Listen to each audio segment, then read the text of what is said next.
with you in this video 5 ways to increase your consistency, and really not to make it so that you're just working hard only.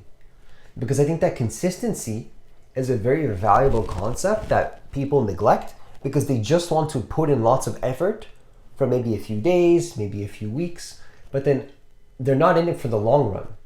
They're not in it for the long-term consistency, for the bigger picture. And in this video, I'm going to be sharing with you how to really make it so that you value consistency over a long period of time and remove this desire of instant gratification that usually leads to action for a few days, followed by no action at all. We're going to help you to, I'm going to share with you what I found in my life, share that with you so that you don't really need to repeat these mistakes in your life over and over and over, and actually create a bigger picture vision for who you want to be. So the first way that I found to increase your consistency and to align with what I believe to be a bigger picture vision is to commit to an identity.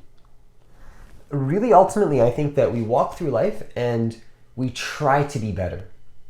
We attempt to be better. We attempt to increase our quality of life. We hope that we're going to be able to be the person that we want to be. But I think that that's a way to set yourself up for failure. I think that the better approach is to commit to an identity. Commit to a version of yourself that you know you have to be in order to get the result that you're looking for. Commit to who you have to be to achieve what you want. It's really that simple. A lot of people want a magical, fluffy answer, but what they don't want to hear is just to be who you need to be to get the result that you're looking for. It's quite simple, but nobody wants to really look at that and see that and ask themselves, who do they need to be consistent in that area of their life? Who do you need to be a person that is consistent? In whatever area of your life that you're looking to get a result, who do you need to be in order to be consistent? Now, the second way that I personally found to increase your consistency in your life is to have a 0.1% improvement daily approach. Because a lot of people want instant gratification. They want instant results. They want results today. They want results, how can I get something today? And if overnight success is a possibility, I think that the best way to have that happen is to still have a foundational mindset of the 0.1% daily approach. Just to be grounded in that. Because if you want the highest probability of things to come to you quickly, you do want to be taking just a little bit of improvements, making a little bit of improvement daily. It's not tough to do this. It's not difficult to do this. It's that we're conditioned to believe that working hard is the only way to be successful. And I think that this approach can redefine success, because success is not about working hard for just a few days again and then falling off for many years. We can both agree that that's not success. What I think success is, if we're going to put a definition on it, is you aligning with your intention. That's success to me. And of course we could talk about, well, hey man, then that's not true because we need to see like results. Like isn't achieving a result success? Well, that's true, but achieving a result is not within your control. You can't control whether you achieve a result in your life or not. You can't control whether something happens in your life or not. So why depend your peace and why depend your definition of success on that? Something you cannot, a variable that is not within your control. So I think that a better thing that we can do is to understand that one thing that we can control is daily action and committing to just improving just a little bit every single day. Putting yourself in a position where that success of getting that result becomes a higher probability for you because you're putting in work that other people aren't doing. You're putting in consistent action that other people are just simply not willing.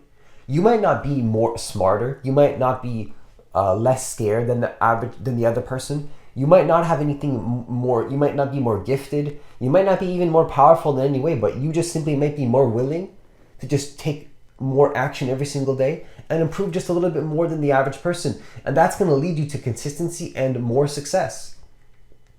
And the third thing that I want to share with you, the third way to increase your consistency in your life, is to understand that I really think a long-term focused approach and not attaching to instant gratification, to just stop attaching to instant gratification, is going to be very useful to being more consistent. So I think oftentimes we're conditioned to want results today. We want results today. How can I achieve a result today? And I think that this mindset blocks success. It blocks opportunities to come into your life. Because it's like you want it to happen so much today that you can't really take a step back and look at the bigger picture of what your life really looks like in the long term. Because oftentimes the person that wants results today, 10 years goes by and nothing happens. They maybe get a result and then they lose it and they can't maintain anything. Maintenance is 99% of success, I really think, or 90%. Let's just say 90%. I think that achieving a goal is powerful. Achieving a goal is something you should congratulate yourself for. You should be happy to achieve a goal. You should pat yourself on the back for sure. Give yourself a round of applause for achieving a goal. But I think that that's just the first step. The second step is to maintain that goal for a few months. So if you become a person that wants to make, a certain income in your life, if you reach that income, that's amazing. Can you maintain that for 1 year, 2 years? Can you double your income in a year? Can you maintain it and then on top of that, increase your income as well? I think that just maintenance alone, though, before we talk about increasing, is a powerful concept even within itself, because so many people, even 90% of lottery winners show that their statistics to show that they're going to lose their money within the first year. And I believe that this is simply because there's no belief system to hold that level of abundance, and there's no financial wisdom there, no financial skill set to be able to hold that amount of money and to duplicate it and to turn it into a business or turn it into something to make more money. There's no desire there to do that, and then so they spend it all, overspend it, and then they lose it all.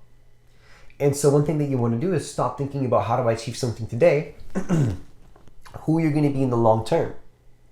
Decide on an identity, improve every single day, and then think about that in a long-term vision for yourself. A long-term vision for yourself is going to be very powerful to increase consistency, because the moment that you start to think long-term, you start to think it's not about how hard I work every single day, it's how consistent I am. It's how consistent I am over years and months. That's a silent version of success that doesn't speak volume at first, but then it catches up to the person in a positive way, and then people think that it's lucky, but it was all planned from the beginning. And that's a person that lives with intention understands that what they want ultimately is going to happen if they put enough thought energy into it. If you put enough thought energy into something, it's going to happen. There's not a lot of things that can stop it from happening unless you distract yourself from what you want. Distractions are going to happen, but can you take those distractions and use them as just yet another reason to be consistent in the long term? And so the fourth thing that I want to share with you, although it's going to sound kind of cliche, I think that one thing that we can do to increase our consistency is to have less thinking and more action. And that sounds cliche. Like, I'm not saying to not be wise. I'm not saying to not be wise, but the truth is that a lot of times thinking is not going to help you to be more wise.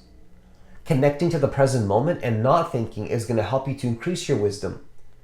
If you want to make better financial decisions, if you want to be a better support to people around you, if you want to be less miserable, if you want to learn faster and increase your skill sets in a much faster way, overthinking is not going to help you. You even turning off your brain and doing so can help you to come up with better plans. Come up with better plans for the future to follow through with. Thinking is fine. There's nothing wrong with thinking. You should create plans. You should have structure. You should have routines. You should have things that you do every single day that are programmed for yourself. Absolutely. But at some point, it's about the follow through. It's not about thinking anymore. Once you've done a certain level of thinking that is adequate, it's next up is to follow through. What's next up is to follow through. So oftentimes, if you've already thought of the plan, if you've already thought of the pros and the cons, if you've already weighed what's good, what's bad, and all these types of things, then now you should feel safe to stop thinking and just take more action. You've already thought of the plan. If you need to take a breather, take a step back, think a little bit more, think of the pros and the cons, then do so. But then once you're done with that, stop thinking so much and then follow through with the plan that you decided on, and then don't think and act more. Act more and then think less. That's going to be powerful to be more consistent, because consistency, what blocks consistency is overthinking and the resistance that comes from overthinking and the resistance that comes from being emotional from that thinking. So you feel resistance, you don't want to take action, you get lazy, you get tired, and then you go into a downward spiral. So think less, more about what's going to go wrong and all these types of things and why your plan might not work, and just commit to the plan, because oftentimes it's not about how good your plan is, it's about how committed you are to the plan. It's not about how successful the plan is or how good it is or how much you thought about the plan. It's about your willingness to commit to the plan and to make it work. Oftentimes it's not about how good your plan is, it's about how willing you are to make the plan good. So stop thinking so much if you've already thought about all the possibilities, and take more action. I think that's going to be very useful to increase consistency. And the fifth and final thing that I want to share with you in this video is to let yourself get into the momentum state. The reason I say this in this way is because I think that a lot of times we give up too quickly. We give up too quickly to the point where it's like we don't even give ourselves an opportunity to get into a state of momentum and ease and flow. Getting into a state of momentum and ease and flow can happen if you give yourself the opportunity to do so. But a lot of times people don't let themselves do this, and they give up too early. Too early. A lot of times when you are going to get into a massive state of flow, a massive state of resistance, a massive state of flow and not thinking, it can be actually right after a state of resistance. You might feel resistance, you might feel like you're not really committed to this anymore. Why is this happening? And then you say, you know what, I remember why I'm doing this, and I'm going to take action anyway. And then you do that, and then you feel better. You do that, and then you improve your experience. And then you start to feel better, whereas before, all that pain, all that negativity, you turn it into something positive, and you turn it into consistent action.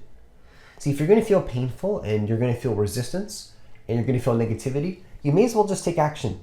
That's how I see it. Like, if a person feels negative, if they feel like, why is this happening to me? If you feel like you're playing the victim card, if you feel like you're not happy with yourself, why not just turn that into something good? What is good? Good is just whatever you want it to be. Take action, turn it into something good. And of course, really, I take that back. I don't think that good is whatever you want it to be. I think that you know what good is. I think that there is a true good and bad, and a right and wrong. And that's for you to decide based on your moral compass and what you believe to be good and bad, though. And so, of course, we can agree on a good that's greater than beliefs.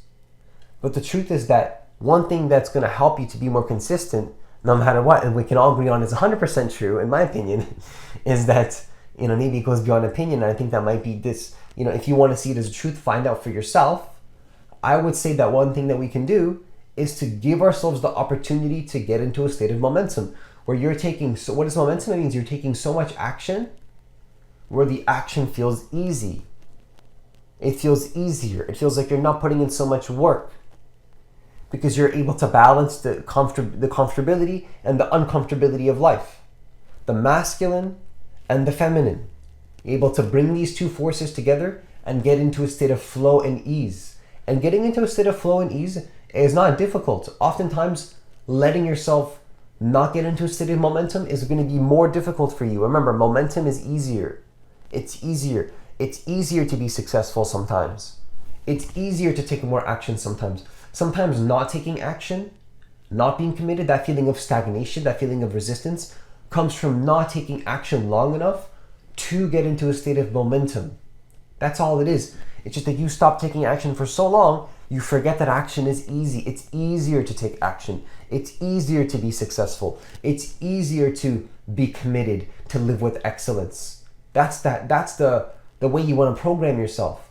It's harder to stay stuck. Make the pain of staying stuck harder than the pain of taking action. Now taking action is easier. That's really powerful stuff. If the pain of not growing is harder than the pain of you taking action, if the pain of not taking action is greater than the pain of taking action, than any pain that revolves around you taking action, you're going to take action and it's going to feel easier for you. It's going to feel better. So do that long enough until you get into a state of momentum where now you feel better. Or now you feel like you're more committed to your goal. And the more committed you are to your goal, the better you feel. And the better you feel, the more committed you are. And the better you feel, the better and it goes into an upward spiral. And then before you know it, you've been consistent for multiple months and years, and it feels not so